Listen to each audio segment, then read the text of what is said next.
پہلی رکعت میں ہم نے اللہ کی توفیق سے سورہ بقرہ کی آخری چند آیات کی تلاوت سنی ہے۔ اسی سورہ بقرہ میں تیسرے پارے کی ابتدا میں تیسرے پارے کی دوسری آیت کریمہ، اس میں اللہ رب العالمین نے ارشاد فرمایا: یا ایھا الذین آمنوا انفقوا مما رزقناکم من قبل ان یأتی یوم لا بیع فیہ ولا خلة ولا شفاعة والکافرون هم الظالمون۔ فرمایا اے ایمان والو، اللہ تعالیٰ نے جو تمہیں عطا کیا ہے، جو عنایت کیا ہے، اس میں سے خرچ کرو اس سے پہلے کہ وہ دن آ جائے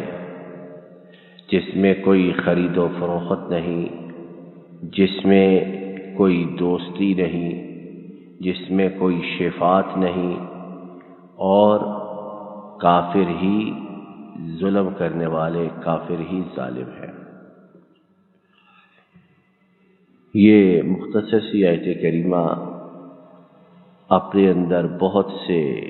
فوائد، حکمت، خزانے، جواہرات، موتی سمیٹے ہوئے ہے۔ میرے اور آپ کے سمجھنے کی بات جو اس وقت کہنی مقصود ہے وہ یہ ہے کہ اللہ کی راہ میں صدقہ و خیرات کرنا، اللہ کی راہ میں اللہ کے دیے ہوئے مال میں سے دینا، یہ انسان کی بہت بڑی خوش قسمتی ہے۔ کتنے ہی لوگ اپنے عللے تللوں میں، اپنے جائز ناجائز اخراجات میں بہت غیر ضروری پیسے بھی خرچ کرتے ہیں، لیکن عجب بدقسمتی ہے کہ جب شیطان مجھے آپ کو صدقہ کرتے ہوئے دیکھتا ہے تو روکنے کی ہر چہار طرف سے کوشش کرتا ہے کہ ابھی تمہاری یہ ضرورت ہے، ابھی تمہاری یہ ضرورت ہے، ابھی اس طرح ہے، ابھی اس طرح ہے، تو اگر صدقہ کر دیا تو کیا ہوگا؟ فقر و فاقہ سے مر جاؤ گے، بھوک آ جائے گی، تمہاری ضروریات کس طرح پوری ہوگی؟ لیکن جب یہی انسان بازار میں کوئی چیز لینے جاتا ہے تو سب نہیں، لیکن بہت سے ایسے ہیں کہ چیز ایک کی ضرورت ہے، دو چار ساتھ اور بھی اٹھا لیتے ہیں کہ بعد میں کام آ جائے گی، ابھی ضرورت نہیں، بعد میں کام آ جائے گی۔ تو بھائیوں، دوستوں، بزرگوں، صدقہ جو ہے یہ اس دن ہمارے کام آئے گا جس دن کوئی دوستی اللہ کے عرش کے سائے کے علاوہ کوئی سایہ، اور نبی کریم صلی اللہ علیہ وسلم کے حکم کے ساتھ اللہ کے رسول کی شفاعت کے علاوہ کوئی شفاعت نہ ہوگی۔ اور قرآن پاک ہی میں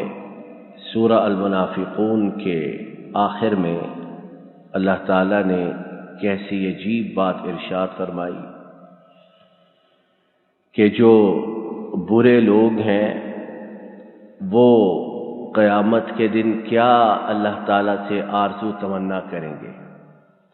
کہ ہمیں ایک دفعہ پھر دنیا میں لوٹا دے تاکہ ہم صدقہ کریں اور ضرور صالح نیکوکار بندوں میں شامل ہو جائیں۔ یہ برے لوگ جو ہے یہ قیامت کے دن یہ تمنا کریں گے کہ ہمیں دنیا میں بھیج دے تاکہ ہم صدقہ کر سکیں، اور صدقہ کھجور کی گٹھلی کا ہو، کھجور نہیں،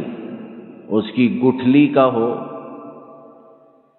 ذرہ برابر کوئی چیز ہو اس کا ہو، نیت خالص اللہ کے لیے ہو، تو نہ جانے اس کا اجر و ثواب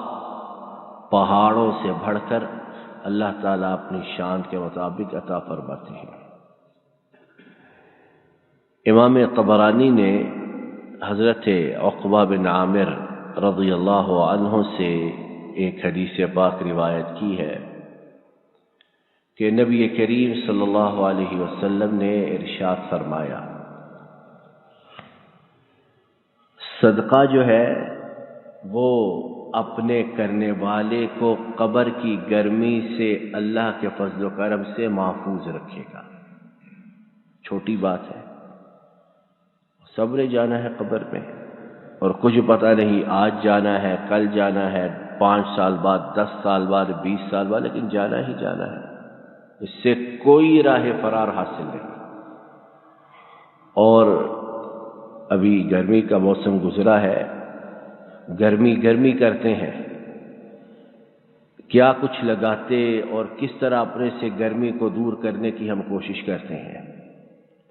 تو اللہ تعالیٰ معاف کرے قبر میں کیا کیفیت ہوگی جب ہر طرف سے بند کر دی جائے گی قبر، اور حتیٰ کہ جو میت کے اوپر سلے رکھتے ہیں اس میں جو سوراخ ہوتے ہیں اسے بھی گیلی مٹی سے، گارے سے بند کر دیا جاتا ہے کہ نہ روشنی جائے اور نہ ہوا کا گزر ہو۔ اپنی نگاہوں سے دیکھتے ہیں۔ تو اس دن اللہ کے فضل و کرم سے یہ صدقہ کام آئے گا، اور قیامت کے قائم ہونے تک یہ صدقہ کرنے والے کو قبر کی گرمی سے محفوظ رکھے گا۔ ایک دوسری بات جو اس حدیث پاک میں آپ صلی اللہ علیہ وسلم نے فرمائی وہ یہ کہ صدقہ روز قیامت کے دن اپنے کرنے والے پر سایہ کیے ہوئے ہوگا۔ قیامت کے دن اللہ کے حکم سے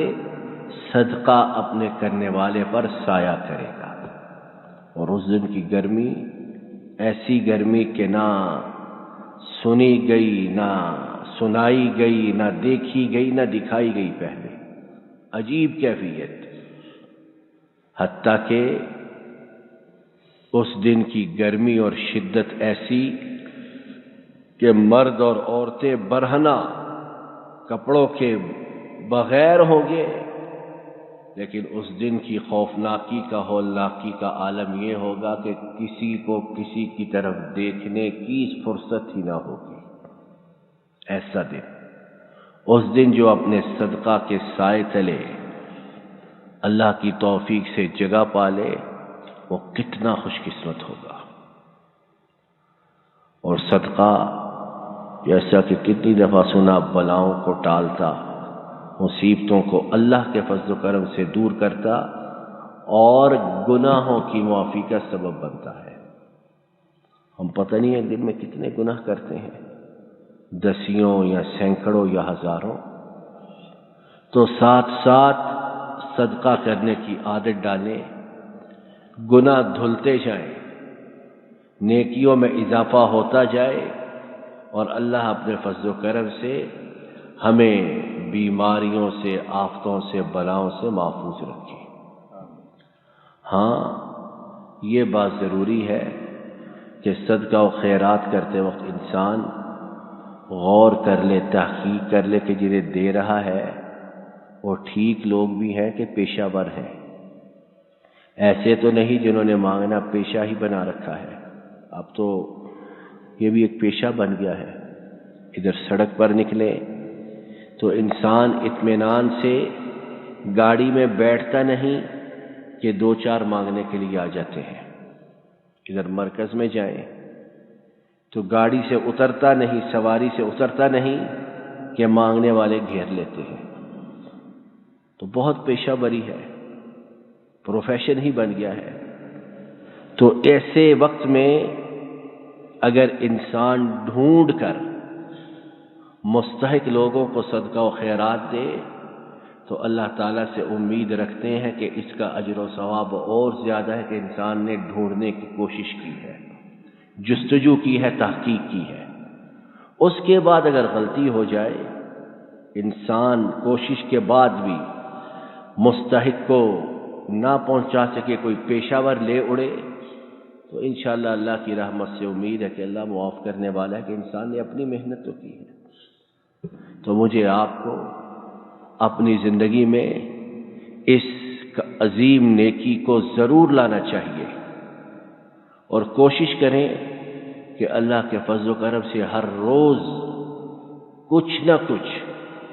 چاہے 1 روپیہ ہو، وہ اللہ کی راہ میں ضرور صدقہ کریں، ضرور خیرات میں دیں۔ نہ جانے کس وقت